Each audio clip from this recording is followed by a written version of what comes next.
எப்ஸ்டெயின் ஃபைல்ஸ்னா என்ன, உலகமே ஏன் இதை பத்தி பேசுது? அமெரிக்கால ஜெஃப்ரி எப்ஸ்டெயின் ஒருத்தர் இருந்திருக்காரு. அவரு ஒரு டீச்சர் மட்டும் கிடையாது, ஒரு செக்ஸ் அஃபெண்டர், சைல்டு ரேபிஸ்ட். மர்மமா எப்படியோ அவ்வளவு பெரிய பில்லியனரா இருக்காரு. அவரு பிரைவேட்டா பிரம்மாண்டமான ஒரு ஐலாண்ட் வச்சிருந்திருக்காரு. அந்த ஐலாண்டுக்கு வருஷத்துக்கு ஒரு தடவை உலகத்திலேயே பெரிய பெரிய ஆளுங்க, Donald Trump, Stephen Hawkins, Bill Gates, most influential persons in the world எல்லாருமே அங்க வருவாங்க போல.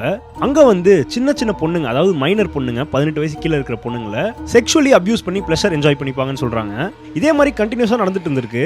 அந்த சின்ன பொண்ணுங்களுக்கு அது பண்றேன் இது பண்றேன் எஜுகேஷன் தரேன் அப்படின்னு கூட்டு வந்து இந்த மாதிரி வேலைகள் பண்ணியிருக்காரு.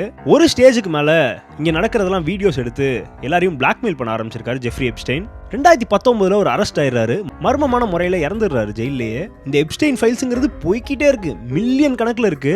இப்போ நான் உங்கள்கிட்ட சொன்னது அதுல வெறும் 1% மட்டும்தான். இப்போ நான் மிச்சது எவ்வளவு இருக்குன்னு யோசிச்சுக்கோங்க. ஸோ நீங்க இதை பத்தி என்ன நினைக்கிறீங்க மறக்காம கமெண்ட்ல சொல்லுங்க. அப்படியே தெரிஞ்சுக்கணும்னு நினைக்கிறேன் உங்க ஃப்ரெண்டுக்கு மறக்காம இந்த வீடியோ ஷேர் பண்ணுங்க.